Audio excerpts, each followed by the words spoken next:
Good evening, ladies and gentlemen. Thank you for joining me on this Tuesday evening where I'm going to talk about something that recently went pretty viral.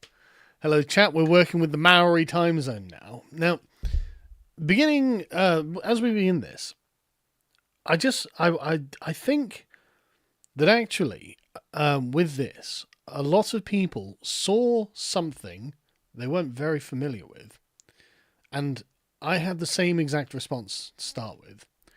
Didn't really understand the context of what was happening, and so it was like, oh, that's weird foreign nonsense. How embarrassing. And just, carried on scrolling.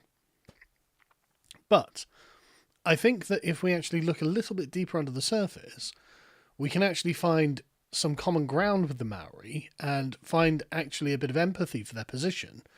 And in fact, if the more I started looking into this, the more I realized that what these people were opposing were the international globalist liberal world order being imposed upon them when they didn't want it, and in opposition to what they already had, which was a non-liberal settlement. So for anyone who doesn't know what I'm talking about, here's one of the Maori Party people. So my pronunciations are going to be terrible all through this stream, by the way. FYI, I apologise in advance. I'm a long way from New Zealand, right? And I don't have a very firm grasp of domestic New Zealand politics. But I've gone through a bunch of treaties, and I'm going to talk about things I think I can interpret. But if you're from New Zealand and I'm making a mistake, please do let me know. Because, like I said, I'm not an expert on this, but I've been looking into it, and I think there's something here that we're not quite grasping. But anyway, so to begin with then, this is the bit that went viral, and you can see why everyone was like, the hell is going on?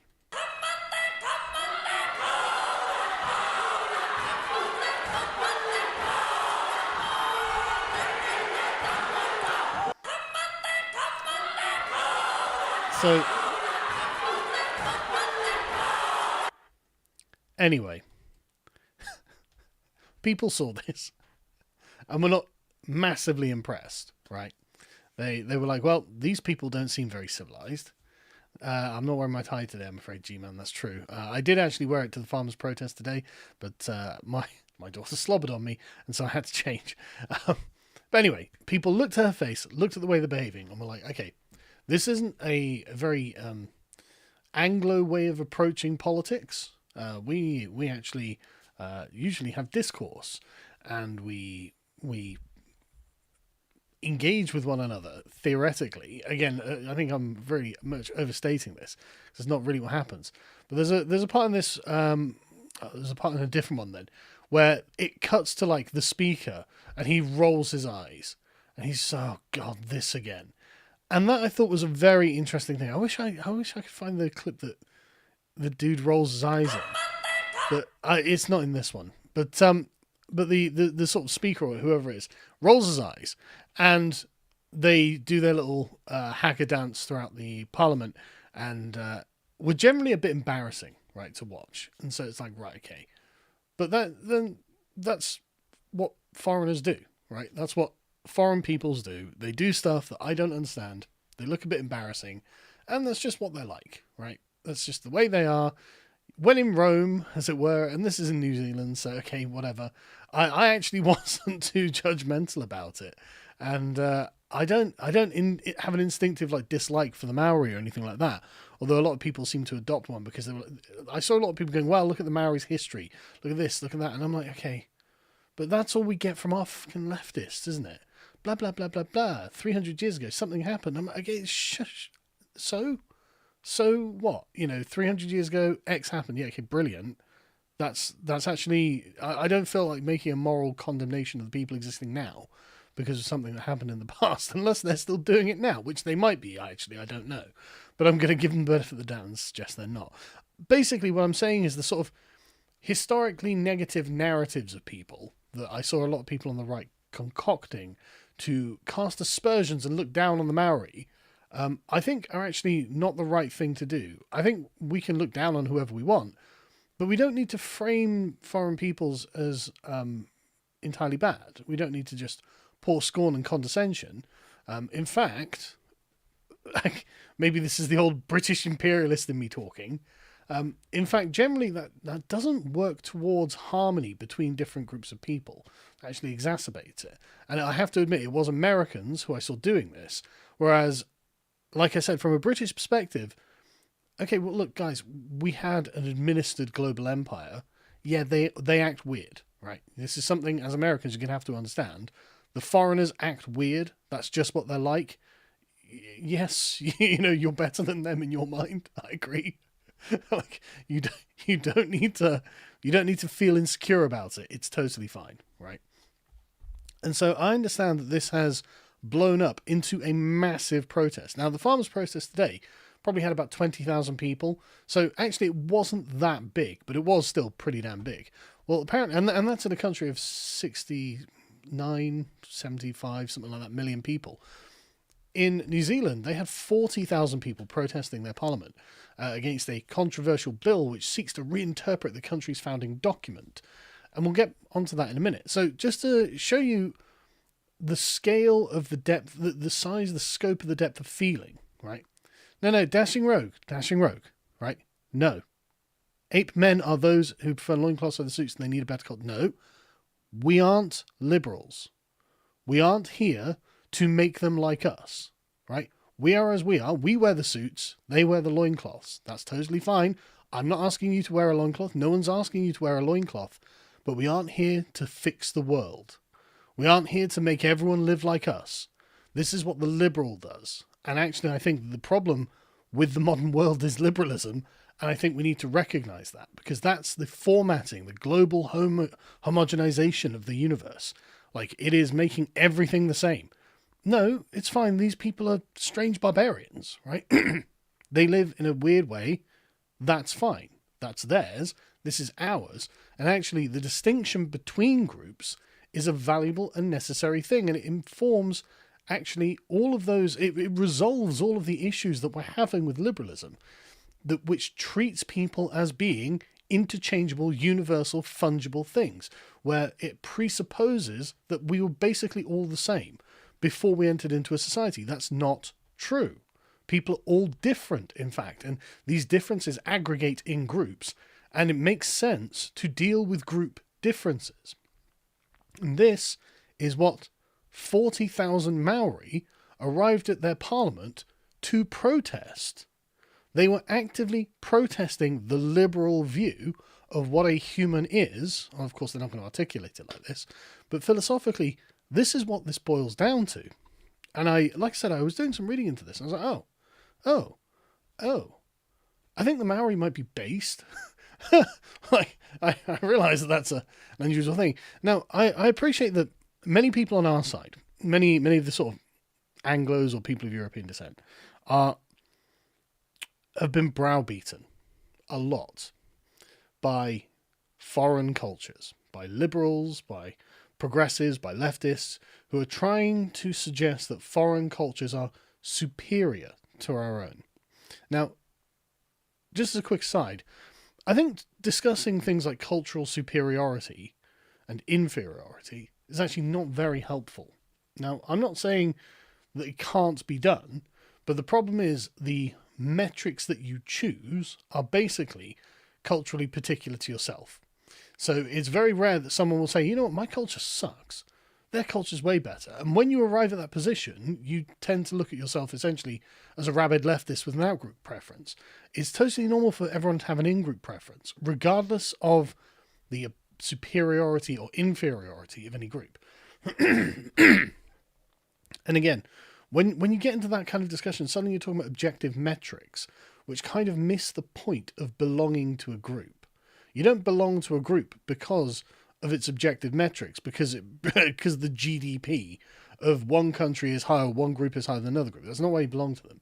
You belong to them for moral and sentimental reasons that can't be measured, shouldn't be measured, aren't objective, are totally subjective to you. And you don't have to give up if a set of numbers is presented to you. These things are a part of the core of who you are and what you are. And it's wrong to try and get rid of them. They're good things that make you a human in the world. And again, the appeal to the kind of objective numerical standard just leads us into the universal managerial paradigm where these things can be managed. It's like, okay, but I don't want to be managed by some fucking faceless bureaucrat who's going to sit there and weigh up his numbers on a fucking spreadsheet. I don't want that. That's bad. That's evil. It's an inhuman way of behaving. And so it is actually interesting to see such a large proportion of the Maori community coming out to protest this. And it's weird to see people on the right not getting why they're protesting. So I thought what we'd do is go through it, because I think there is something genuinely interesting and educational here that we can actually speak to. So this all begins with the Treaty of Waitangi. Now, like I said, my pronunciations are going to be terrible. This was, as I say, signed in 1840 on February in Auckland between a coalition of Maori chieftains, not all of them, but most of them, and the Imperial British government, or what would become the British government. And as you can see, the treaty is written twice. It's in English and it's in Maori. This is the one in Maori, which I'm just going to skip over because I don't real Maori. Again, dashing rogue. There is no such thing as better, but there is preferable, and it's right that you prefer your own culture as they prefer theirs. Again, when you fall into better, you are instantly on the trail to essentially commodifying your own culture, right? And you shouldn't be commodifying your own culture. It belongs to you. It is a precious thing. It is not for commodification. It is something spiritual about yourself. You are totally entitled to prefer your culture over every other culture, and there's no reason that you shouldn't. And they're entitled to the same thing, and that's actually something that we used to respect. In the pre-liberal order, we used to understand that, and that is what this treaty is about. So, we get to the English translation. Sure. I'm not saying they represent all Maori or anything like that. They're only like 6% of the vote or something like that. But this treaty is a kind of foundational text for the Maori community in New Zealand as a whole, even if it isn't actually in law. It's got the sort of symbolic position of the Magna Carta in England, actually. But anyway, look at the framing of this when it was signed in 1840, right? So, Her Majesty Queen Victoria of the United Kingdom of Great Britain and Ireland, regarding with her royal favour the native chiefs and tribes of New Zealand, and anxious to protect their just rights and property and to secure that to them the enjoyment of peace and good order, has deemed it necessary, in consequence of the great number of Her Majesty's subjects who have already settled in New Zealand and the rapid extension of emigration from both Europe and Australia, which is still in progress, to constitute and appoint a functionary properly authorised to treat with the Aborigines of New Zealand, for the recognition of Her Majesty's sovereign authority over the whole or any part of those islands. Right, so you can see what we're dealing with. We are not dealing with the relation between the individual and the state. That is the core premise of liberalism, that the individual's relation to the state is what we discuss, and each individual has essentially no real relation to one another, except a negative one, which is we have a suite of rights as individuals, and those rights are negotiated with the state, and the state enforces the boundaries between us using these right claims. That's not what's happening here. What's happening here is we have a sovereign of a people, a great people, in fact, the greatest people at the time, and she's dealing through her representatives with tribes, with groups of people. So it's not individual rights claims that are being made, it's group rights claims. Now, group rights claims are something that liberalism simply isn't equipped to deal with. It can't deal with them. It doesn't really recognise them. And eventually, even if temporarily it brings them in to try and equalise minority claims against the majority, which is what we see all the time with identity politics, eventually these will be whittled away until group recognition eventually only becomes individual recognition. You're very familiar with with woke politics, how it uses group identifiers in order to try and create different hierarchies of privilege.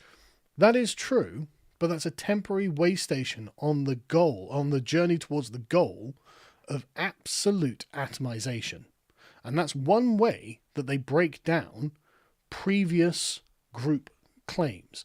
It's to split it into smaller and smaller and smaller and smaller group claims until it arrives at, and this is what intersectionality is for, again, identifying the myriad, tiny core groups. So, like, if I'm a disabled, lesbian, Latina of color who is a dwarf, right? That's a really small constituency.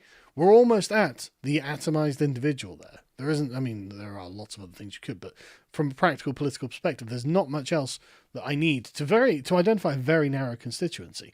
So breaking away chunks of a group until eventually we are at, theoretically, absolute individual rights. So individuals atomized completely from one another, with no reliance, no connection to one another, but have a relationship essentially only with the state.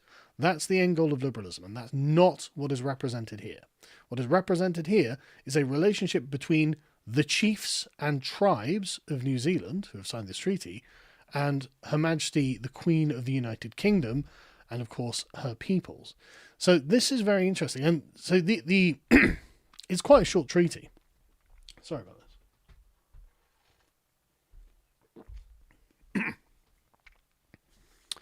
So it's quite a short treaty. There are 3 articles.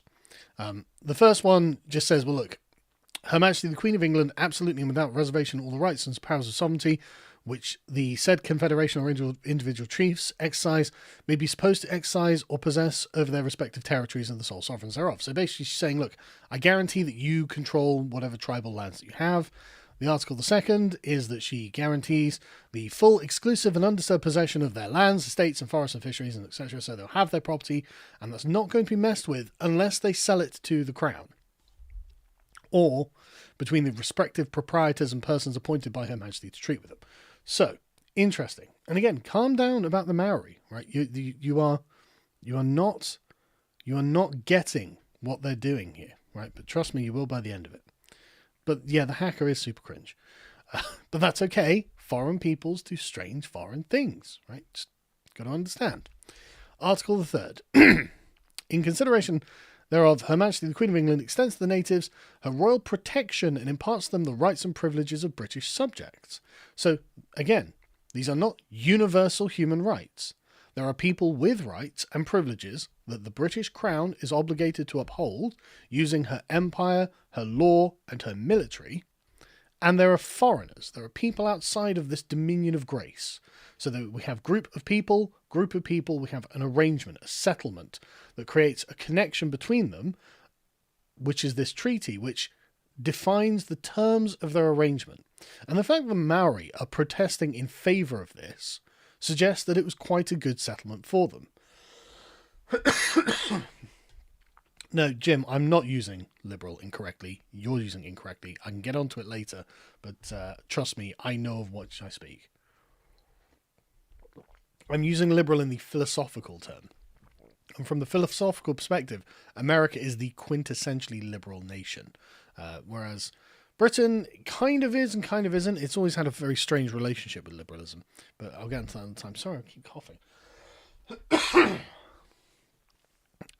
Liberalism did, though, come from England. So anyway, right. As you can see there, what we have is a non-liberal worldview being presented. We have a very traditional, old world perspective, where groups have rights that are particular to that group. These are not universal human rights. And back then, they would have known themselves to have had the rights of Englishmen. Right? Again, a parochial right, rights that belong to the English, based on their tribal heritage, the things that they have inherited from their deep past and from their ancestors that they now possess in the present. And this is a great honour, actually, for the Maori to have these rights extended as subjects of the British Crown to the Maori, because these are really... These are the rights that people are trying to capture in liberalism. Right? But these are parochial and ethnic rights, and they can be extended as a privilege to other peoples and rescinded if necessary. So these are diplomatic in many ways. And there's also the translation of the Maori text, which is not the same as the English text. Interestingly, as I understand it, there are lots of like debates over the differences, and I don't really want to get into those, so I don't understand them properly. But again, this is a lot more simple, and you can see how it's a lot less loyally. The chiefs of the Confederation, all the chiefs who have not joined the Confederation, give absolutely to the Queen of England forever the complete governance over their land. Right? That's what they agreed to. This is the English translation of their treaty. That's what they signed up for. No, you're going to govern us, and you're going to make sure that we're protected. Again, the Queen of England agrees to protect the chiefs, the sub-tribes, and all the people of New Zealand in the unqualified exercise of their chieftainship over their lands, villages, and their treasures. So what we have, you're going to make sure we keep. And that's a pretty good settlement, actually, because, I mean, you know, the fairly technologically backwards people turn up, get their asses handed to them by the regulars, and guys with guns, right? Modern, technologically advanced people. This is a great settlement for them. Right, but okay, yeah, look, we're not going to beat them. We can't sail to Britain and defeat them in a war. We don't have battleships. But what we could do, turns out they're quite reasonable, actually, and decent folk. And so we can have a settlement with them. Yeah, okay, we give them control of everything, but they're going to protect what we've got because they're obsessed with property rights. And we happen to like our property, right? And so the third one is, of course, that the concerning the government of the Queen will protect all the ordinary people in New Zealand, given the same rights and duties of citizenship as the people of England. This is a tremendous step up from where they were before, right? They didn't have this before the English turned up. They didn't have the rights of Englishmen, but we, through the grace of the Empire, bestow this upon them. And so you can find explanations of this on the New Zealand website and the government website. And it's quite interesting because, like, this is a really great thing that we're extending to them. Right, sorry. This is a really great thing that we're extending to them. And it's something that they are appealing to. But as they say, look, this is not part of domestic New Zealand law. In the same way the Magna Carta isn't part of now domestic British law, right? This is a, again, almost sort of spiritual thing that we're appealing to. It's like the principles of this, why this was being done. And what this was is exclusive. This is exclusively between the British and the Maori. And we are extending to you the rights of Englishmen in your land in exchange for peaceable governance over it. And this is how, again, this is just one of the ways that the British Empire was able to cover a quarter of the globe with something like 130,000 men in their army. Right? The Romans didn't manage that. The Romans had a much smaller empire with about 4 times the number of legionaries because we were actually very good at governance. And this is how you make it so it's just not worth the time to revolt. And so it was this post by the National Conservative that got me thinking about this because I was like, okay, well, what are they actually protesting against? Well, it was in opposition to a bill by the Libertarian Party that declares all races have equal rights in New Zealand. Okay, well, think of that from the Maori perspective. They're like, look, we are the first people in these islands. There was another island that had a sort of splinter group called the Moriori, who the Maori ended up genociding. But they weren't on the original New Zealand islands. So the Maori do appear to be the first human inhabitants of New Zealand, as far as I'm aware. So it is completely fair, and they've been there for 700 years, so it is completely fair to call them indigenous. In the same way that I think the English are indigenous to England, the Maori are indigenous to New Zealand. And so think about it from their perspective. All races in New Zealand have equal rights. No, that was never part of the deal. Why are you bringing other people into this? We had a deal between the English and the Maori. And the deal was, yes, you'll have your settlements, you'll govern the island, but you'll make sure that we get what's ours. We will keep our territory. We will keep our national identity, we'll keep our sovereignty in our own internal affairs, and this will be a good and settled arrangement that's lasted for over 150 years. Why would we want to change that? That's obviously something the Maori have been getting along with very well for quite some time. I'm sure it's not been perfect, but it's obviously been good enough if they're going to go on a mass protest in favour of it, compared to modern progressive liberalism. Oh, all races should have equal rights in New Zealand. Why? Why should these other groups who arrived yesterday have the same rights as the indigenous Maori in New Zealand? I mean, you cannot make the same argument for foreigners in Europe. Why should someone who's just arrived in Germany or France or England have the same rights and entitlements as the native Germans, French, and English? Like, it only makes sense through an extreme liberal lens, which I hate to tell people, but libertarianism is one of those lenses that views people only as the atomized individual on their own, not part of a group. However, the Maori have a more realistic view of what a human being is, and that is that a human being is a part of a group. All human beings are born into groups. They're raised in groups, and they're never separate from these groups. And when they are separated from these groups, we go to great lengths to get them back. If some guy was stranded on an island, we would go and save him. We do not actually live as humans in isolation. And so the Maori's perspective on this is, no, we as Maori have an ethnic privilege based in the treaty that was signed when the British colonised New Zealand, that we assented to and you assented to, and now you want to change the terms so other groups get what we got. Why the hell would we agree to that? And that's a great question. Why would they agree to that? Why are we agreeing to that? Why am I giving up my rights as an Englishman to some like Polish guy who gets off the boat, or some German guy, or some Pakistani or Indian or whoever? Why am I giving up my rights and privileges or making them the same as theirs? Why are we doing this? It doesn't make any sense unless you understand that it's purely liberal ideology that is working here. It is not what's best for anyone. It is not what's good for you, and it's not what's good for the Maori, but it is what's good for the California leftist who wants to sit there and go, oh, well, I mean, all people are all the same and all have equal rights. No. You're wrong about everything. You're wrong about everything. The very nature of rights is entirely contestable, frankly. And when you want to delve into your mythology that tells you where you get your rights from, it's very easy to pick that apart. Oh, really? People exist in a state of nature, did they? And have natural rights, do they? Do they? It was bollocks when it was first enunciated. It's even more bollocks now, since the archaeology has come back and it's proven that it's complete horseshit. It never happened. It could never happen.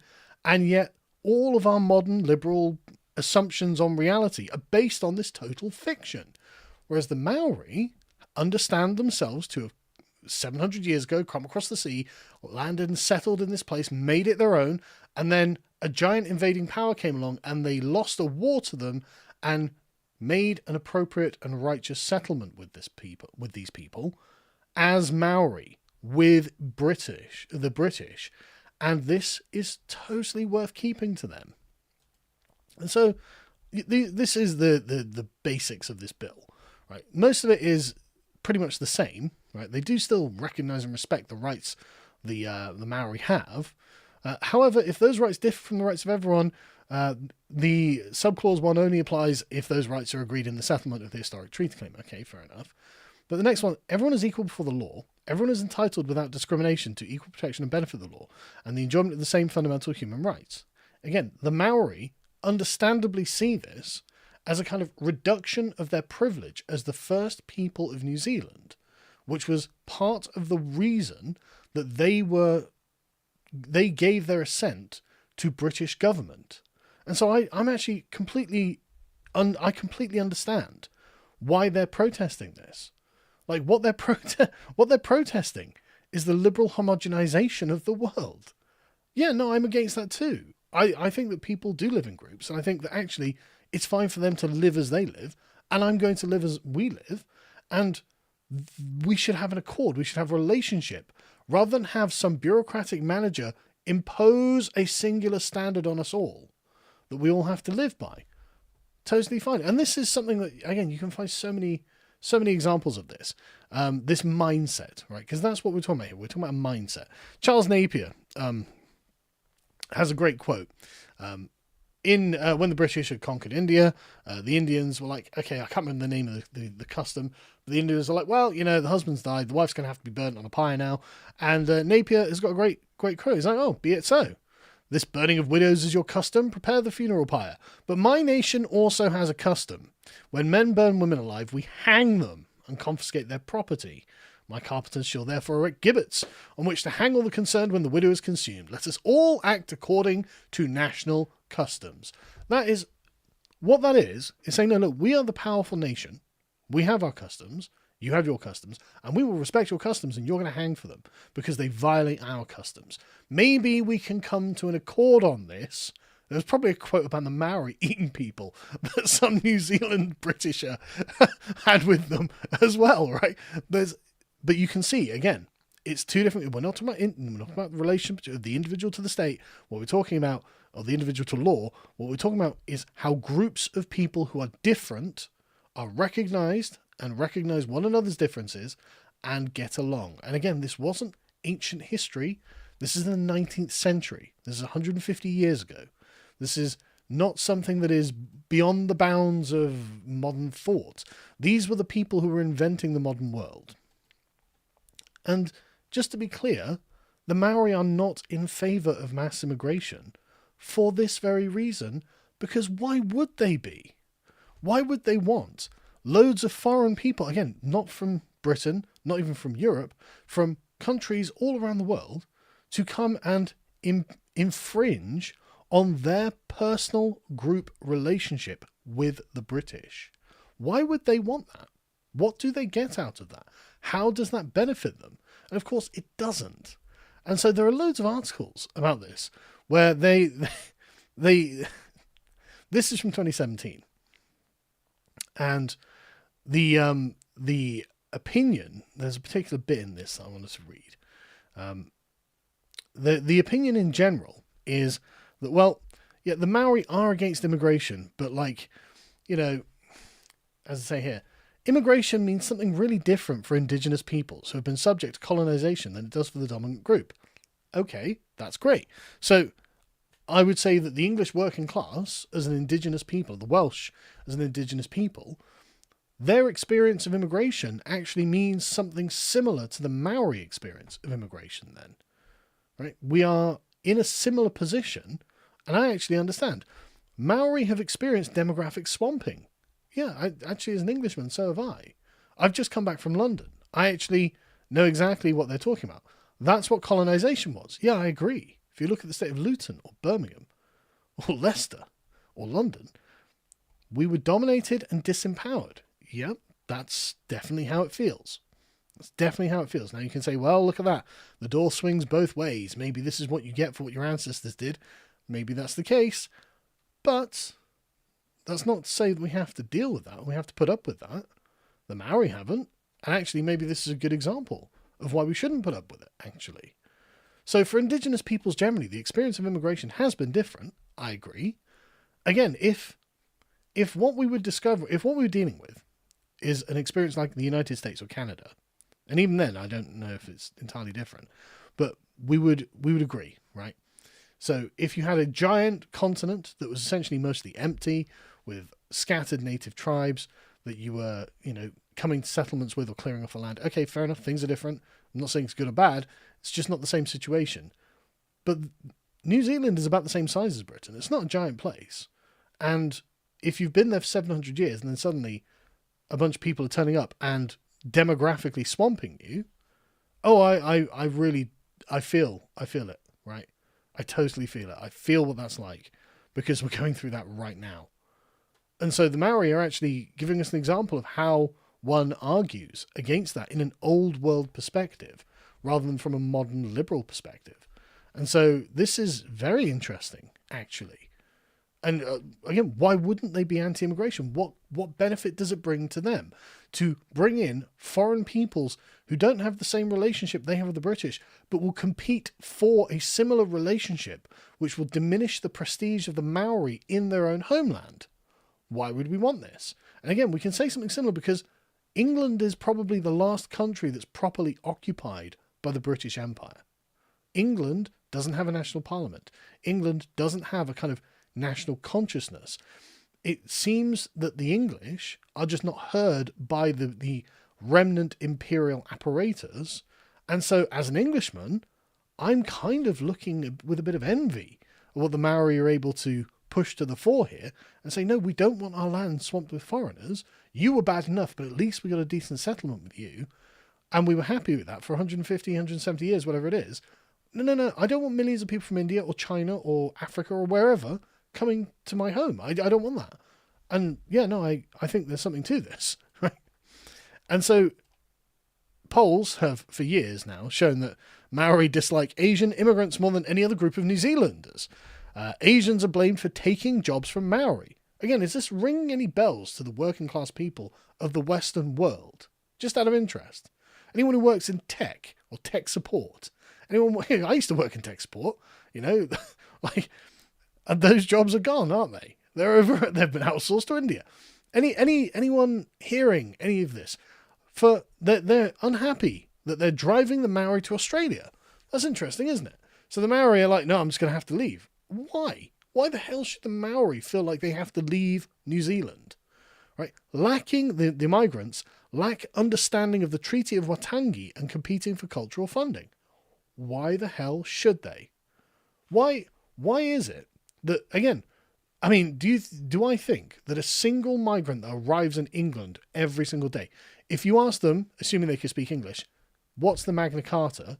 Do I think a single one of these will be like, oh yeah, no, well that actually was a Treaty of the Barons drawn up by, treaty between the Barons and King John, drawn up at Runnymede in 1215 to enunciate a certain level of rights for the baronage that then parlayed into rights for all Englishmen throughout the centuries. I mean, they're not going to know any of that.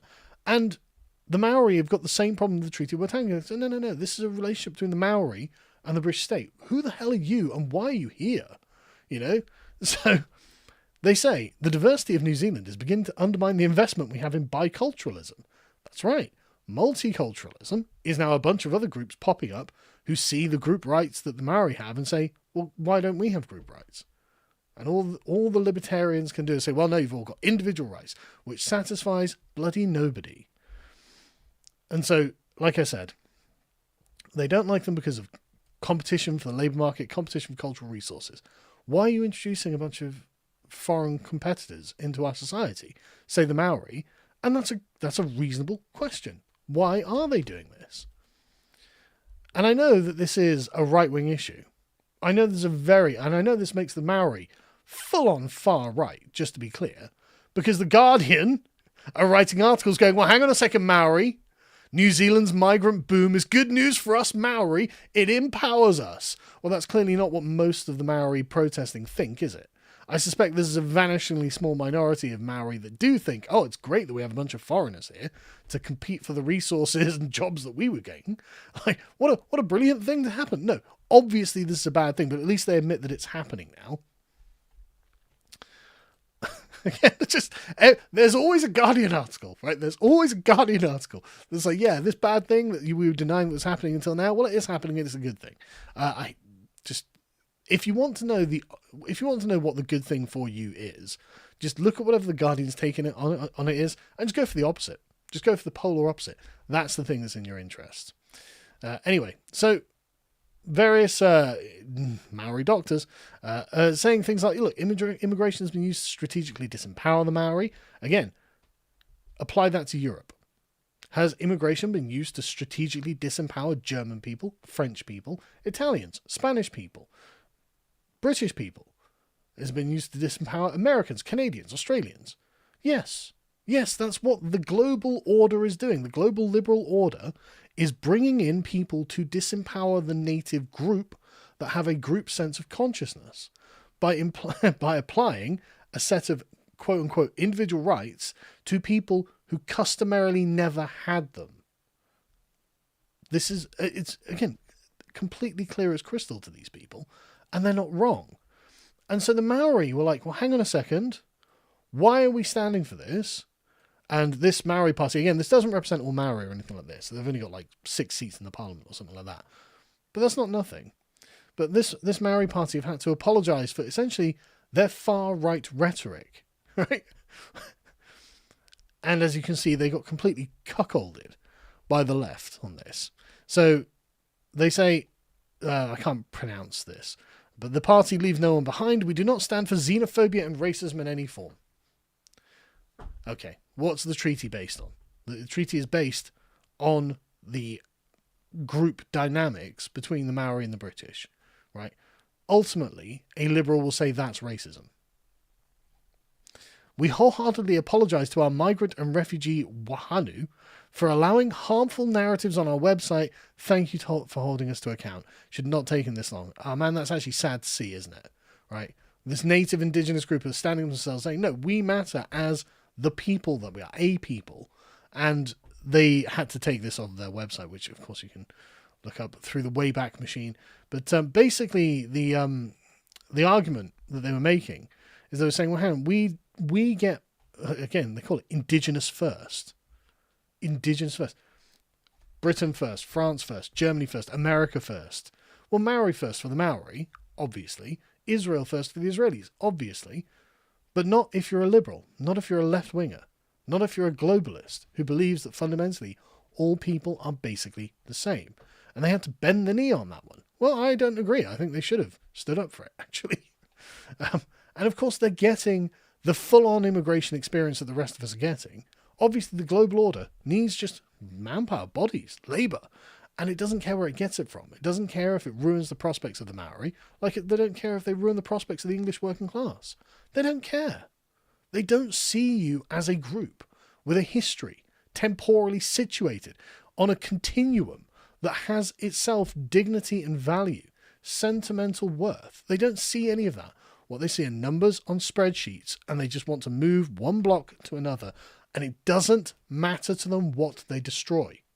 It doesn't matter that we are currently watching England being murdered by this globo homo policy, this policy of mass immigration. It doesn't matter that the culture of these places is being destroyed. And I don't hold any resentment against the Maori. I don't want their culture to be obliterated, just like I don't want our culture to be obliterated, or the culture of Israel or Gaza or Palestine, whatever it is, or anywhere. I don't want to see cultures obliterated by the muck world that intends on formatting the entire human race into one universal, interchangeable type. I think that's a negative future. I don't think that's good. I mean, imagine how boring tourism is going to be when every country is basically the same. It's going to be atrocious. And there's a, just to end, there's this, well, not quite to end, but there's a blog post here from a few years ago from, I don't know who this person is, Michael Reddell, but you can tell that he wants to be a progressive, but has to admit that, he gives some quotes from reports, many Maori are concerned about immigration, seeing it as a threat to their unique position of the first people to settle New Zealand. They're less favourable towards immigration, they're more likely to want immigration reduced, they're also less likely to think immigration is good for the economy, they're more likely to see immigration as a threat. And this finding is, of course, controls for age, religion, marital status, home ownership, blah, blah, blah. Right. So, this is clearly a concern for New Zealand, where Maori in the Treaty of Waitangi occupy a special cultural and constitutional role in society and national identity. Well, again, as an Englishman, I'm very sympathetic to this. Why doesn't the Magna Carta occupy a special cultural and constitutional role in our society? Why aren't we advancing this in the same way that the Maori are? And remember, during the COVID lockdowns, there were about half a dozen people who were essentially arrested and had their businesses confiscated because they were yelling, no, the Magna Carta means I get to open my business and you don't get to tell me to shut it just because you're afraid of something. Like, there were people standing on that box, and for some reason, the British, the English in particular, were just like, well, the government's telling me to stay at home, I'm just going to stay at home. It's like, no, I actually agree with that. I think that that's the inheritance that we have, and we should be proud of it, and we should stand on it. It's good. It's a decent thing. Like, so, anyway, so this all comes down to understanding liberalism as an abstract ideology separate from a political tradition. And we had a massive debate about this on Lotus Eaters, which I've linked in the description. If you would like to understand this in more depth, do go and watch that, because this will help explain the actual the ideological building blocks that liberalism begins with and moves forward into, and why, when it interfaces with the community, it acts just like a universal acid. It dissolves things. It gets rid of particular cultures. Parochial, decent traditions all die under the acid of liberalism. Like I said, I realise there are a lot of people who just don't understand when I say liberalism in the philosophical sense. I'm not just talking about leftists, right? I'm talking about our conservatives. I'm talking about the rhinos. And in some ways, the MAGA types are in some ways classically liberal, but there's a lot to be said there, especially as like liberalism is the tradition of America. So I don't want to go into a whole thing on it, but Americans, don't worry. I'm not essentially not talking about you, but I am talking to you. And I'm talking to a lot of other people who I think on some fundamental level do understand what I'm saying here, and hopefully will be receptive to it.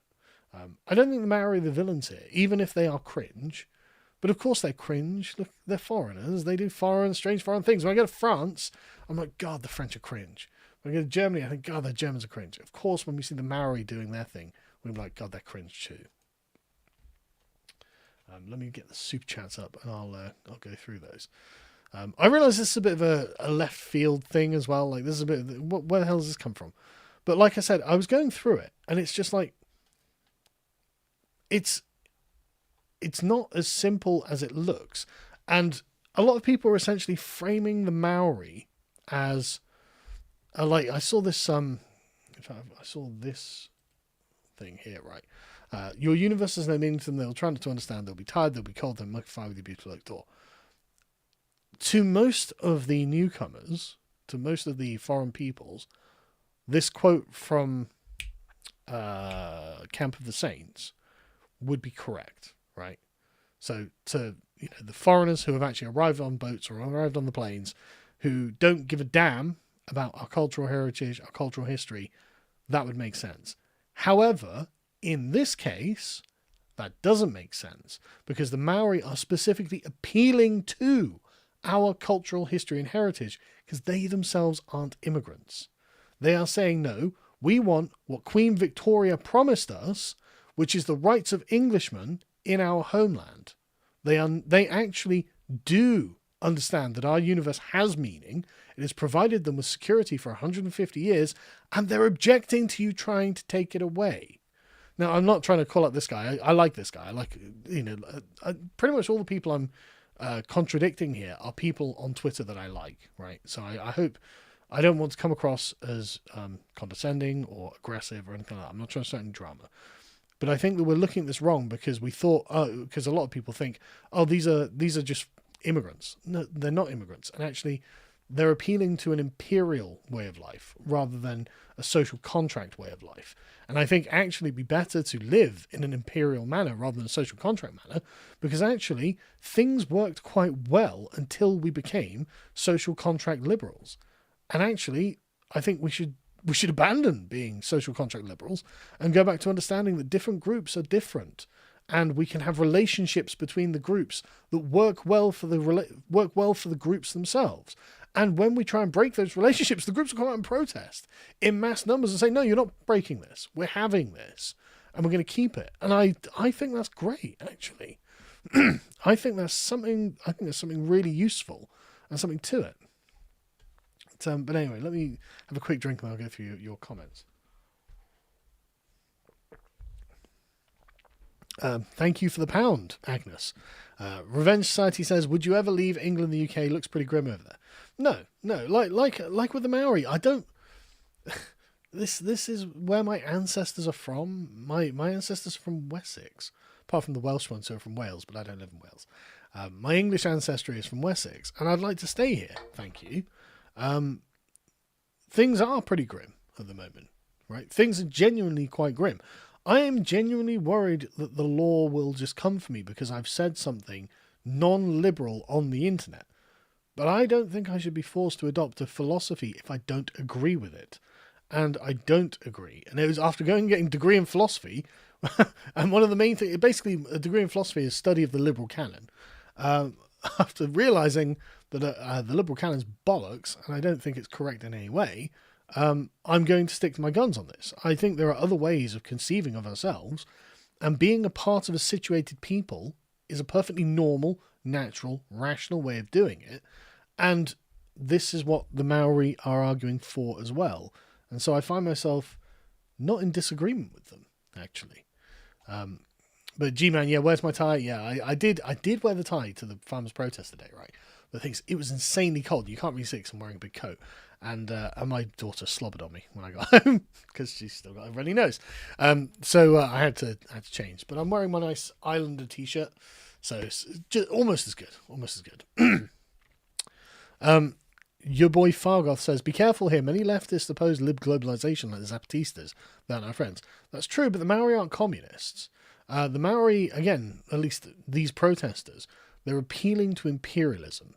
So these aren't what I would call leftists. In fact, I think that by the standards of Western discourse, especially judging on what their opinion on immigration is, the Maori are far right. Like, I think that's what the left would argue, is that the Maori are really far right, actually, and we need to think about that. We need to engage with that, because we need allies, frankly, and these people seem to agree with us basically on all the premises of what they're arguing for. They're all our premises as well. So let's not, alienate them unnecessarily, even if, again, we look at them and go, oh, there's foreign people doing foreign things. That's weird. We don't have to do those things. We don't have to even like or respect those things. But I don't know if we need to attack them. Pirate Skeleton says, "This is what happens when the special needs children get angry and have to share their toys." No, you don't understand their culture, and that's totally fine. You're not obligated to. You don't have to. You don't have to respect it. But this is very much the same. Again, like I've read so many books on England from foreigners now who essentially say the same thing about us for various different reasons. And I've come to understand that it's just people from different groups, different cultures, just don't really understand each other. Just not, at least not until they spent a long time in each other's presence, right? They just don't really understand each other. But remember, when she's, where is it? When she's doing her little thing here, right? You know, everyone around, like the white European guy who's like rolling his eyes, you know what they're not doing is cowering in fear, right? No one's exploding, no one's getting stabbed, right? You might find it cringe, fine. I of course find it cringe, but it's understood what they're doing because there's a relationship existing there. It's not Lindsay Hoyle in the Parliament, ashen-faced, and saying, "Look, I just don't want any more of you to die." Right? It's not that. So this is not something we need to be contemptuous of, even if on a personal level it's like, oh, that's cringe. So honestly, I don't think we need to go down that road. Little Aotearoa, which I think that's what they call New Zealand, isn't it? Says, "I'm mixed Maori and British ancestry, and I agree that the treaty principles need to be addressed. The way that were established in the 70s is bullshit. I don't like the non-local lens being used." Well, like I said, I'm not an expert on this, and I don't know what the dispensation in the 70s was. But so you have to forgive me on that one. Feel free to leave me a comment to let me know what you think and what they are, or where I can go to read more. Because like I said, I don't really know that much about it, but I spent the last couple of days just reading about the treaties and reading various articles. And this is what I found. And what I found is people who are objecting to the liberal order. That's what they're arguing against here, as far as I can tell. Kosher Squid says, "The fate of the Maori would be the fate of the native Britons if they let the liberal win." Well, the Maori are the ones who are actually agreeing that would be the case if they don't get out and make a change. And 40,000 men on the street, I mean, that's almost as big as the Unite the Kingdom rally, which again is basically the same thing, right? It's basically the same thing. It's just we, of course, express it in a culturally different way, naturally. But again, the imperialist in me is just like, yeah, well, that's fine. I mean, that's just the way they are, right? Torgo says, "Look at you, 900,000 subscribers. Good on you." Well, I did have more back in the day, but YouTube whacked my channel, but I managed to get it working again, which is nice. Janet says, "The Maori Party don't represent normality. They're racial supremacists who don't want apartheid. They're extreme left." Well, in a way. But I agree, I know they don't represent all Maori or anything like that, but to get so many people on that, to sort of leverage that, you can see there's something that's going in their direction. I understand they're increasing their proportional vote share every time. And what they're arguing for isn't liberal. So I think it's an interesting thing, even if they don't represent all Maori. It's an interesting thing to identify what the far right of the Maori are arguing for, because I think we should think about these things. No, Jesus fried Christ. The Maori belong in New Zealand. That's where they belong. That's their homeland. They've got a particular kind of philosophy that is I can't remember the name of it now, but I was reading about this about a year ago.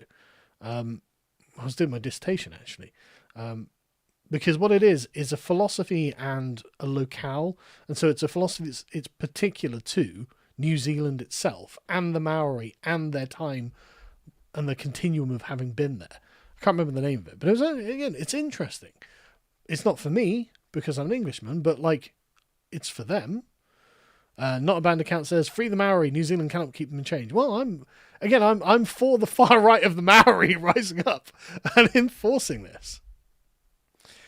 Pirate Skeleton says, I see the point you're getting at. As cringe as it looks to outsiders, it'd be nice if the Brits also stood up for their own national identity. Well, that's what the United Kingdom rallies are about. It's about arguing for our national identity as a tribal people that can incorporate and have relationships with other peoples, right?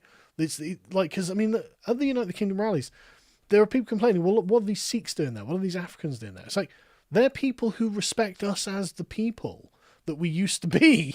Like, in the way the Maori are appealing. Hey, why aren't you being the British imperialists who are guaranteeing our relationship? Well, that's what those people are there for as well. Like, they want a relationship with the English, and they support who we are, and they want us to do well in our own homeland. And the thing is, if I went to any other country and I got politically engaged, that's exactly my position. I'd be like, yeah, damn right, Greece for the Greeks. Well, damn right, Italy for the Italians. Damn right, fucking Somalia for the Somalis. If I were going there, obviously I'm not. I'm in England, but it's a totally normal thing, I think, and I think it's completely correct. Punkle says, "Hey, Simon, just want to express my long appreciation for your content. Well, thank you very much. Followed you since early mid-2016. You're a huge impact in my self-exploration and political exploration. I came to a very similar conclusion in politics, some earlier, some later. I like to describe it as decentralized traditionalism. It has been comforting and greatly enjoyable to experience it with you. Bless." Thank you. And that's really good. I on Twitter, I call myself a postmodern traditionalist. The postmodern bit really pertaining to simply, this isn't everyone's narrative, this is our narrative. This is my narrative, our shared collective narrative as the English, and then moving outwards as the British, and then as Europeans, and then as citizens of the world, in genuinely sort of like Burkean concentric circles. And I think that is correct. I really think that is the correct way of looking at the world, and that's what these Maori are arguing for. That's what they are saying. They're saying, no, look, this is who we are, and this works outwards. And I think that they aren't as left-wing, maybe, as it might appear. I think a lot of these native groups just get kind of sucked into the left wing because the left are like, oh, minority group. We can wield you against the majority group as a weapon. So we'll gib, and just hate Whitey. And we'll bring all the Browns together. And then the Maori are like, well, hang on a second. We have a specific treaty that doesn't say anything about those people. And rightfully so, right? Rightfully. So I don't know if they're as left-wing as you think. I think they were just arguing their own parochial ethnic interests. So something to think about. Thank you, Weighted Normal. No comment. Charlie says, say what you want about the Maori and the New Zealanders as a whole, they produce some of the finest rugby players the world's ever seen. I don't follow rugby. I don't watch sports. I like doing sports, but I don't watch sports. Dashing Rogue, what am I talking about? Using culture as such a loose term. Might be as a leftist based on how fast and loose you are on terms. I'm not using culture as a loose term at all. Culture is the character of the activities of a particular group of people, right? So the culture the Maori have is kind of weird and cringe to us, but then maybe from their perspective, the culture we have of sitting around and working hard and things like this is cringe to them, right? So I'm being quite specific about those. 72 Ibis says, anti-global homo is borderless and inclusive. No, that's what global homogenization is. A borderless, 100% inclusive world where there is no particular rooted culture that excludes other people from its culture. Whereas the Maori, at least they are doing that. And so, in a way, they're a persistent point of resistance to this sort of global homo culture. But don't worry, Jim. Like I said, I go and watch the debate. In fact, linked in the bottom if you want to understand more about how I'm using the term liberal, because I am using it in the philosophical sense rather than the colloquial, vulgar political sense. Right? YouTube Bias says, if you talk about South Korea feminists again, remember women get parking spaces, period, leave, and not forced by law to join the army for a year like men. I didn't know that. Again, I only briefly touched on the South Korea feminist, but like I could tell there's a massive rabbit hole here. Like, oh my god, like I did wonder why South Korean men were so radicalized towards the right. And if you just look at just it's like a feminist dictatorship has taken over, and it's like, okay, well, why wouldn't I become a radical right winger compared to that? Like, it's genuinely a kind of mental thing, isn't it? Brazier says, as someone who lived in New Zealand, I'm envious for how strongly the Maori support their native culture. I wish that for my fellow Englishmen. Yeah, again, this is why Clarkson's Farm is such an interesting thing. Because Jeremy Clarkson's like, no, I'm going to have everything on the in my restaurant or my pub made in Britain. Like, that's a level of nativism we just don't see anywhere else. Right? And I can't remember what he couldn't get made. There's one thing that he lamented that he couldn't get. Lemons or something. I can't remember what it was. I don't know if lemons grow in Britain, actually. They might, I don't know. But there was one thing that he couldn't get grown in Britain, and he lamented the fact that something in the pub couldn't be grown on the farm or in Britain. And there's nothing wrong with that. It's totally normal to have a preference for one's own culture. It's just, again, I shouldn't have to say that, but that's where we are. The Gunslinger says, America isn't supposed to have liberalism. Our paradigm was Jeffersonianism or Hamiltonianism. The current left-right paradigm is an insert. Well, it's a much longer discussion. Because, I mean, Jeffersonianism and Hamiltonianism, I imagine, depending on how you're defining those, I suppose, they're going to look a lot like classical Lockean liberalism. But the thing is, the problem with liberalism as an ideology is that it's something that can be detached from a particular time and place. Whereas liberalism, the practice, is the tradition of the United States as an English-speaking country, as an English country, in the same way it's the practice of the English. So we are slightly hamstrung by the fact that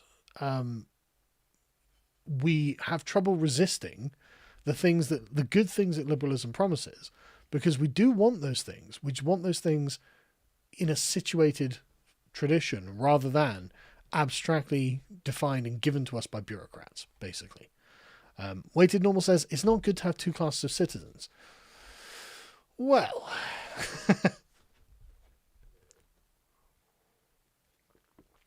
the thing is, it seems to be a bit of a fiction that we can only have one class of citizen.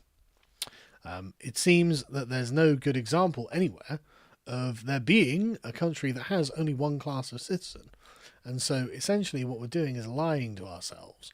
Whereas the Maori are being quite honest and saying, well, we are one class and you are the other class. Oh my god, there's another bloke flying here. Where do these keep coming from? And why do they want to hang around me? We are one class, you're another class, and we can have a settlement between us. That is something that works. That is something that makes sense. That is something that isn't a lie, right? Whereas to say, well, I mean, we want a single class of citizenship for everyone, that's exactly what liberalism is offering. That is the liberal dream, even if it's part of our political traditions. But also, it just doesn't seem to be true. I just don't see anywhere where that's been manifested. So I think we need to think about that more. You know what I mean? Harry says, foreigners did not invade and butcher the natives of Europe like the Anglos did to the people of the Maori, unless you consider falafel a weapon of mass destruction and also a nice Iranian beard. I don't think my beard's Iranian. I'm not Iranian. But, well, I mean, we didn't massacre them. You know, we didn't exterminate them or anything. We defeated them in wars, and we conquered them. And also, I'm not even entirely sure that you can say that foreigners did not invade and butcher the natives of Europe like the Anglos did to the Maori. I don't know, man. I don't know. I think there's various arguments on both sides to be made there, aren't there? The professional novice says, this ignores the reality of the ground of the gradual encroachment of implicit favouritism of the Maori by the state and law over all other Kiwis. Well, that's because the Anglo-British stock of the Kiwis are atomised individuals now. And so, yeah, they can't have advocacy groups of their own. So the only advocacy group is the Maori. And if you've got a bunch of leftists, subverters, who are like, yeah, I want to destroy the hegemonic power of the dominant native majority or the dominant Anglo majority, then yeah, you're gonna see them having all of this encroachment and favoritism. But it's because essentially liberalism has broken the treaty. Like, that's the problem, and we need to have a conversation about it. Weighted Normal says your entire argument is the definition of racism. Well, that's interesting because there are many definitions of racism. But if belonging to a group is what racism essentially and eventually dissolves down into, then a liberal will probably make that argument, yeah. But then you've got to ask yourself, okay, what's the opposite of racism? What's not racism? And the answer will be pretending that people don't come from groups. Pretending that people are just isolated individuals wandering in the wilderness who, for some reason, chose to form a state and therefore. And so, essentially, if that's the only choice, to be part of a group or to be not part of a group, to be racist or to be not racist, no one is not racist, and they're all lying to themselves, essentially, is what we come down to. So, again, these are concepts that we really need to, hammer out proper definitions for, because, I mean, I don't think that anyone on the left would argue that that is racism. They would argue that prejudice is racism, plus power is racism. And I don't think I'm suggesting prejudice or hatred or, I'm not suggesting there should be ill feelings between groups of people or anything like that. And in fact, I think that a proper settlement with very different groups prevents resentment from building up. It shows respect to those groups. So I'm not sure that they would argue that is racism. But again, it depends what you define racism as and where you go with racism. Blood-Based says the Japanese should give their land back to the native Ainu. Long conversation I'm not going to get into. Ram Dingle for $5 New Zealand. I'm getting a lot of New Zealand dollars from this one. I should have expected it. I didn't really think about it. It says, very true. The protest slogan was something foreign, which translates to honour the treaty. Again, this is actually a very right-wing perspective. This is something that actually, if we think about it, it confirms us as a group of people with a group identity. Because that's the thing that liberalism is trying to take away, our group identities. And actually, I think our group identities are good and valuable and important and put us in the place that we belong.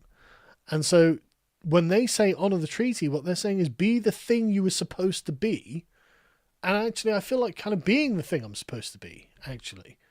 I actually think that's a good thing. I do think there's something noble and honourable and uplifting about being the thing that we ought to be, rather than degenerating into merely an individual Kuma who's constantly gooning on the bloody internet. I mean, like, Christ on a bike, I'd rather some kind of responsibility to live up to. And if that means looking back through the past of what Englishmen of the past have done and saying, yeah, no, I need to start accomplishing things in the way that they did, okay, I accept it. I think that's a good deal, actually. It actually gives me and my sons something to look up to. I think that's way better than the alternative. Can you imagine being someone like Destiny? Be a man. God damn it, man. Just like, because Destiny is what is produced when you strip away all of these group identifiers and the nobility that belongs to them and they bestow upon you when you achieve them or aspire to them. Right? That's what you end up with, is someone like Destiny. Raymond says, not to get off topic, how was the farmers' protest? It was really good. We'll cover it on the podcast tomorrow, so I'll talk about it tomorrow. But it's very good, by the way. It was very nice. Although cold and wet. I can't believe it's fucking snowing. Ramdingle says, the Maori have always been anti-immigration. Mass immigration means more competition. They've never had a say on our immigration policy, which floods our country with new arrivals. Yeah, and this has been a complaint that they've had for many years, and rightly so. I'm totally sympathetic to the Maori when they're like, I don't want mass immigration. And again, it's not very left wing, is it? Matthew says, how colonies work without integration into English. Well, this is it. You have treaties that, we did the same sort of thing with Uganda. Which is interesting, and like various other areas, like we had lots of settlements in India and stuff like this. Like this is just how the British Empire worked. It wasn't an empire of equality, right? The British were in charge. They ran things, and they ran things well, so that all of the people, the subjects of the crown, were actually quite happy with the settlements they had. And in this case, they're arguing for the settlement. Like, listen, imperialists, get back to work. Get back to what you were 150 years ago, or else. It's like, or else what? What are you going to threaten us with? They're basically demanding, reform the empire, damn it. And it's like, okay, I'm listening. I'm up for it. Cog Bjorn says, hey, Sargon, if you go back to 2014, 2015, what would you tell yourself? Been a viewer since Gamergate. Always nice to meet a veteran. Glad to finally send support after these years. Well, thank you so much for the $50, man. I really appreciate that. Sorry, give me a second, because I think my chat's crashed, which is very annoying, because I like seeing the chat. Oh, God, the chat has crashed. Oh, there we go. What would I tell myself? I mean, there are so many things, man. Like, okay, why is my chat doing this? Give me a second. Oh, God, I better not crash. Okay, what would I... sorry, chat, I can't see you now because for some reason my browser is having a moment. I don't know why my browser is having a moment. It won't even refresh. God. Okay, so what would I tell myself?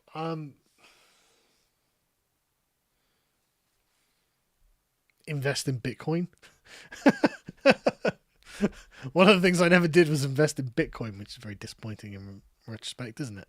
God, I wish I had.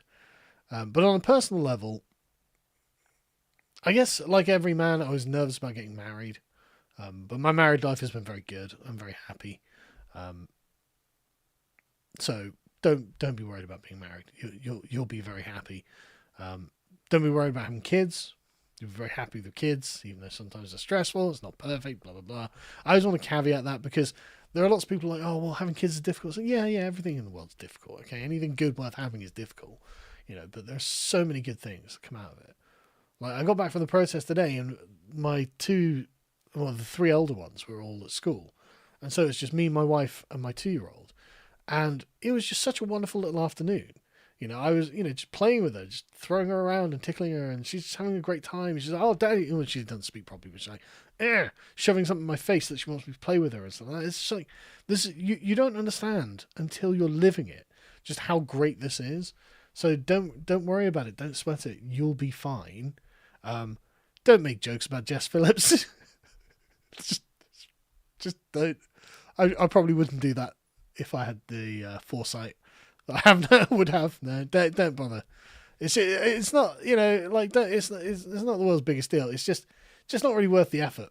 It's just a lot of hassle came from it, and definitely don't make the joke twice, which is what got me demonetized. Like just don't do that. I wouldn't say don't run for office again. That was fine. I was totally fine with that. That was entertaining and enjoyable. Just don't make the joke. Because you're going to get in trouble, basically. Get the education sooner. I didn't start my degree in philosophy until I think it was 2018. Was it 2019? 2019, I think it was. I wish I'd done it sooner. Right? I just wish I'd become better educated earlier in my career. Because, my old stuff makes me cringe, obviously.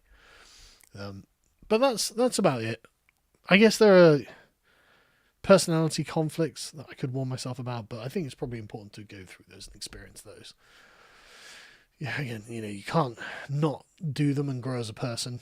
And it's, these are the things that just put my mind at ease, I think.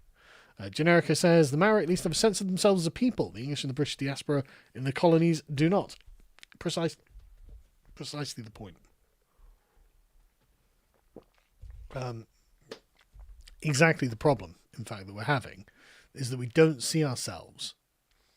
Right, I finally managed to get the live chat working. I think. Right, okay, kind of. It's not working now. I don't know what's going on in the browser. All right, there we go. Oh, Russian, have I not made you a mod? Okay.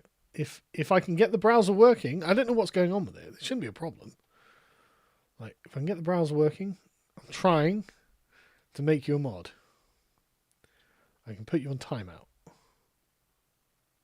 That doesn't... Right.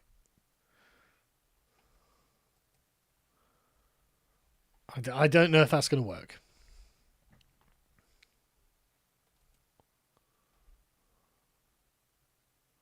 I've either hidden you on the channel or added you as a moderator. So if I've hidden you, I'm really sorry, Russian.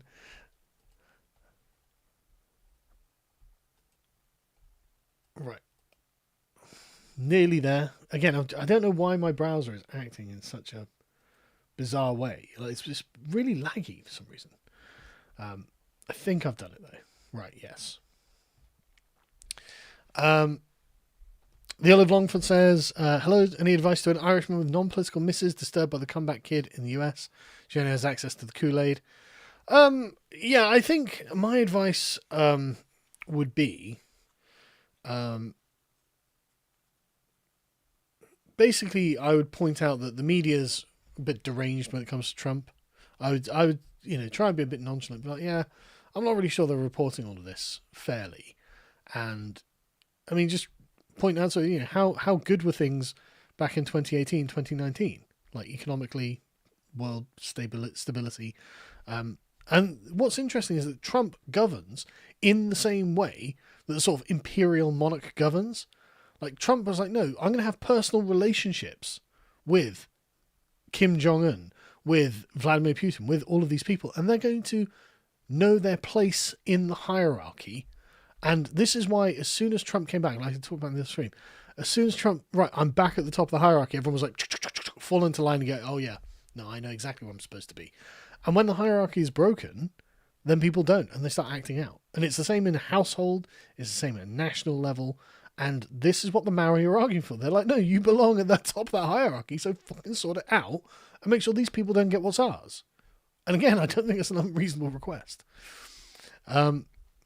Courtney says, easy one for you to relate to, Carl. Farage tables a bill to end two-tier policing, half of Birmingham, then marches to London to protest to retain it. Yeah, that's basically it. But I wouldn't say that the Maori have been keeping the New Zealanders under their thumb, which I think is fair. So let me refresh this quickly. I say quickly, but man, for some reason nothing's quick.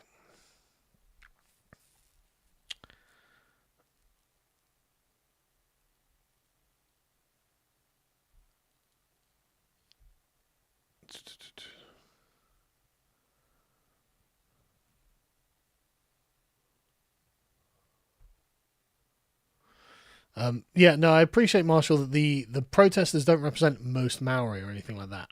But if we look at the thing that the Maori protesters are protesting for, they basically come across as far right, which I think is interesting.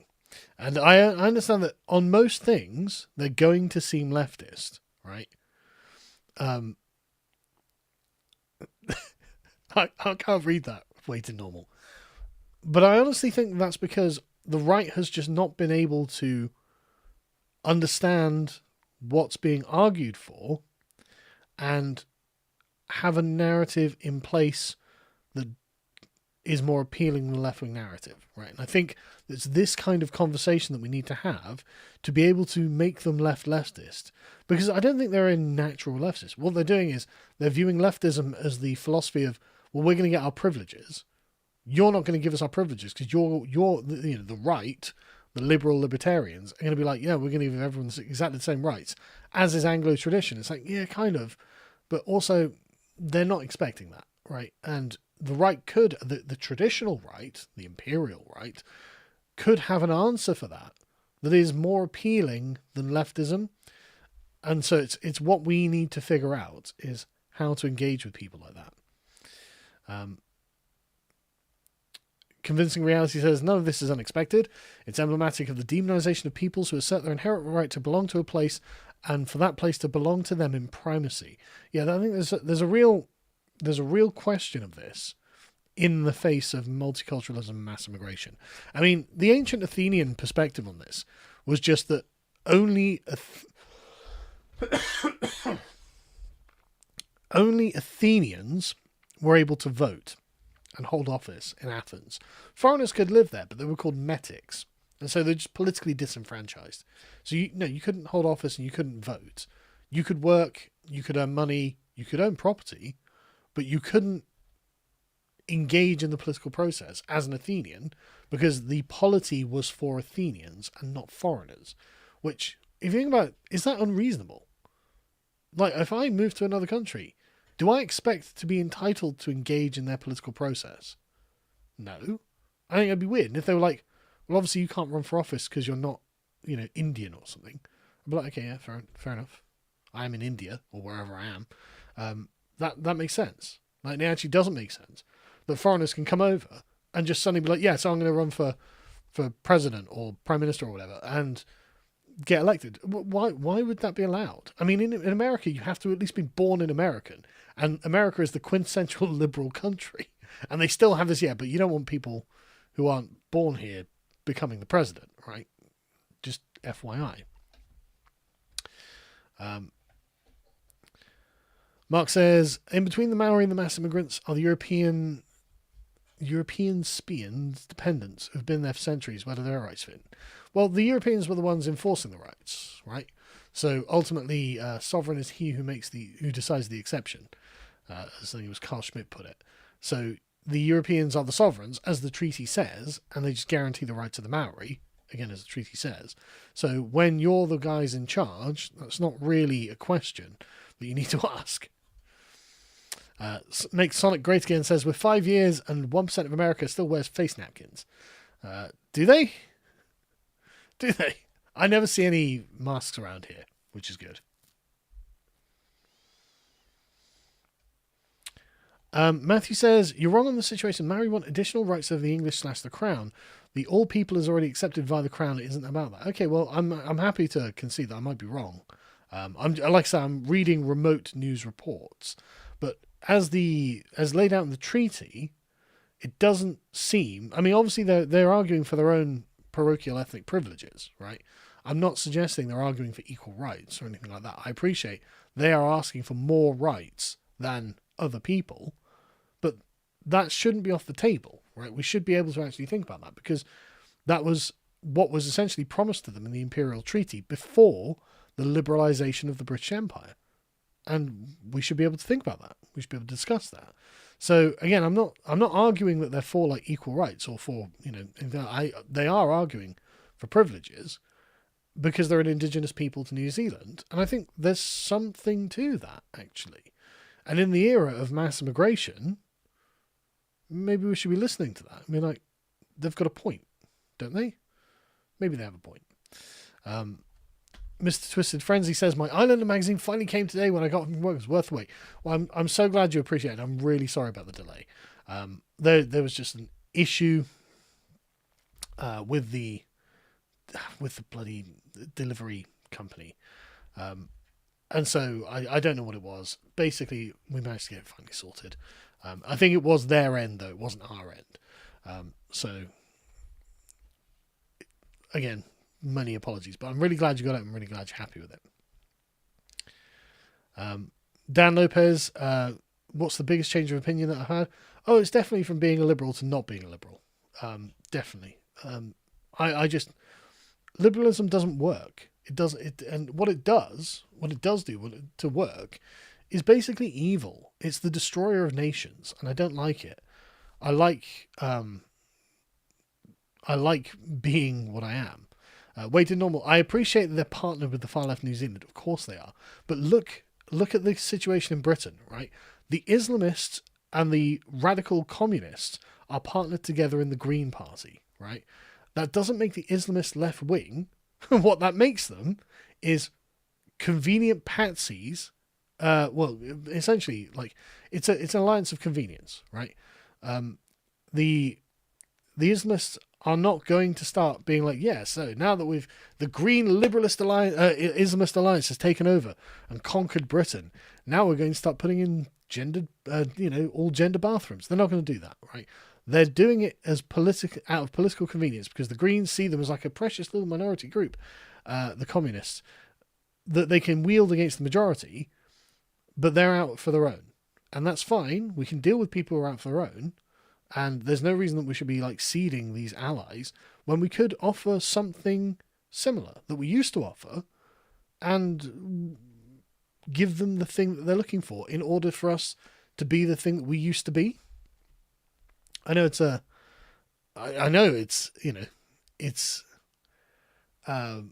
again, it sounds strange, but I'm pretty sure there's a way here. I'm pretty sure there's a way forward. And like I said, Lydia, I know they're allied with the left. Again, these always are, because the left caught them, and the right could, in a traditional manner, do the same. Threadnought, yeah, I know. Well, I don't use Twitch that much because I got my Pondering channel remonetized, and it just pays better than Twitch, and I'm more familiar with YouTube. And I like being able to do videos for it as well as live streams. So, That narrative about the Maori, I don't think is completely true. I think the Moriori are... Sorry, Cineq says the Maori are immigrants to New Zealand just like everyone else. They came and literally ate the people here before the Maori. I think that's a bit extreme. But the Moriori were only on one particular island. They weren't on the main island, as I understand it, making the Maori the first people of New Zealand. But even if that was the case, it was 700 years ago. And the Maori of now are not the Maori of 700 years ago. All cultures change over time, and the Maori themselves have developed a culture that is particular to New Zealand. It's not the same as the other Polynesians, although of course there's historic similarities. So I don't think we should try and discredit them like that, because essentially that's how the left discredit us. They'll say, well, no, the Anglo-Saxons come from Denmark and northern Germany and Frisia. It's like, okay, maybe they did, but the English come from England. The Skyrim is for the Nords, kind of, is the argument, yeah. Sick Pixel says, just thought you should know Australia has mandatory attendance for its elections, not mandatory voting. You have the right not to vote, but you have to participate. Okay, that's a good point. Fine distinction. Yeah, I'm sure you can spoil your ballot or whatever you do.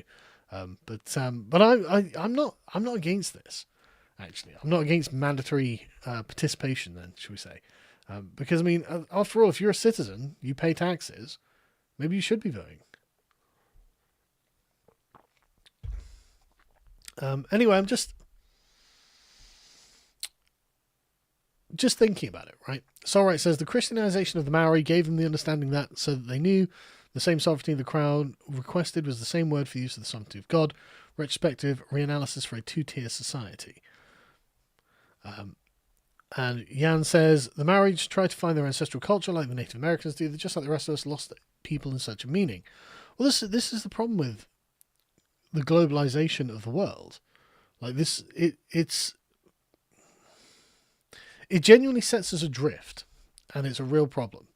I think this is the defining question of our time. It's not just identity, although identity is a key issue of it. It's identity and situation, situatedness, that I think is important. And none of it's liberal. Like the liberals have no idea what you're talking about. You're not a thing. You're not a situated thing. You don't belong to anywhere. You're a free radical who's just roaming around and colliding with stuff. And I think that's a terrible psychic perspective to have on yourself. The West has to stop apologising. Absolutely. And in a way, that's honour the treaty is them saying stop apologising. Right? But again, it really seems that way. I'm going to have to head off in a minute because I've got to go to work tomorrow. But most of the comments that are left seem to just be basically what I've already said. So I don't want to just keep going over the same things, but I appreciate people sending things in. Do you plan to do an interview or a live stream with What If Alt Hist or John Doyle? Yeah, I like both Rudyard and John. They're both there are some young lads, Zoomers, who have clearly they're clearly very sharp and are not effeminate Mexicans, and they're a couple of good lads. So I would love to do an interview or live stream with them at some point. But anyway, right, I'm going to have to end it here, folks. So again, if you think I'm totally wrong, I might be, right? I might totally be wrong, and I'm happy to go, yep, fair enough. There was more to it than I understood. And like I said, I didn't say that I understood everything or anything like that. But I think that there's something to what I've identified here, right? I think there is something to what I've identified here. I'm probably skipping over a lot of nuances because I'm not an expert on domestic New Zealand politics. But from what I've seen and what I've researched and what I've read about the treaties and stuff like that, it definitely seems that they're appealing to something out of the old world that's been destroyed by the new. So like I said, leave me a comment and explain to me what I don't understand. But again, I wouldn't bet that they are actually as left-wing as you think. I would suggest that they have been browbeaten into it by very advanced leftist mimetic weaponry. But actually, maybe they could become more based with a bit of right-wing mimetic weaponry, right? Anyway, so I look forward to reading the comments on this one. This is going to be fascinating. Thank you for joining me, folks. I hope this was interesting and informative in a way. But again, I'm here to learn as much as anyone else, right? So I think it's important to have the discussion, though, because reconceptualizing us as a people, I think, is something that has to happen. And that means reconceptualizing our relationships to not only our land, not only the government, but also other peoples around us. Because I think a lot of the people we brought in to live with us conceptualize themselves as peoples in the old world sense of the term, like the Maori are doing with the treaty. So I think it's really worth us having a think about that as well. Anyway, thanks for joining us, folks. I'll see you on the podcast The Lotus Eaters tomorrow, where I will be talking about the farmer protests. And they were good generally, by the way. They were good stuff. And I'll see you then. If I can